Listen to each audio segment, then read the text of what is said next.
Nebraska leads the nation in the number of cattle on feed. The U.S. Department of Agriculture said in January the state had nearly 2.8 million animals in feedlots, a 12% increase from a year ago. In the 2018 Nebraska Beef Cattle Report, producers can learn more about several components of feedlot diets. This week, Henry Hilscher will discuss results from studies on silage use. Henry is the feedlot manager at the Eastern Nebraska Research and Extension Center near Meade. We talked with him there in January and began by asking him to first explain his research work looking at different levels of silage inclusion. So we're looking at some different levels of corn silage because we think it's an economical alternative to increase the amount of corn silage in the diets and help use that manure that's generated back on the crop ground and help the small producer, the farmer feeder, make an economical alternative. At what level is it currently fed among the industry now? So industry-wide in a finishing diet would probably be somewhere around 15% corn silage inclusion on a dry matter basis, and we're looking at that at 15% as well as 45% of the diet on a dry matter basis. And what did you learn?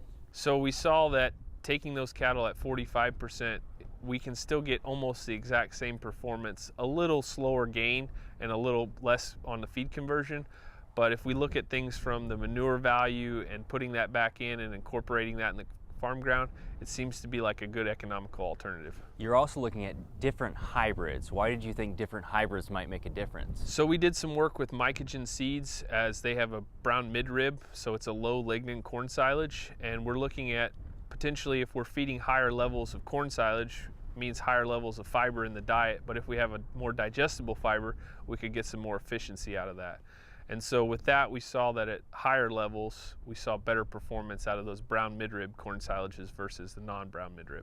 Additionally, you said one of the questions among the industry is whether or not kernel processing is worth it. What did you guys learn? So we actually did a kernel processing trial. It's out in the beef report now, and we saw that by doing kernel processing across controls and BMR hybrids, that we actually saw an improvement in feed to gain by using that kernel processing. In the growing diet, you looked at even higher levels of corn silage. At what level and why? So in our growing diets, we tried to look at what we thought was a traditional growing diet with corn silage. So we fed 80% corn silage and also incorporated 15% distillers grains as our protein component, and we really saw good improvements by using distillers grains in those diets compared to just straight corn silage. We're talking upwards of 3.5 pounds to 4 pounds a day average daily gain, almost a finishing diet on 80% corn silage. You mentioned this earlier, but who is this applicable for?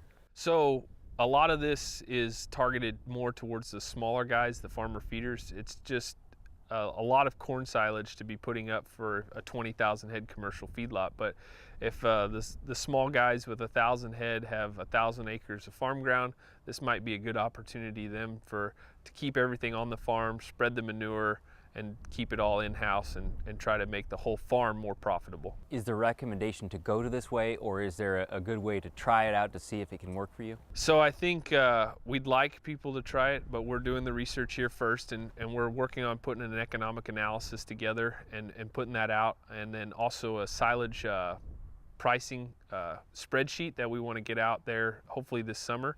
And that way guys can look at it, or at least look at it on the spreadsheet before they decide this is something we want to invest in or we want to risk or take that chance on.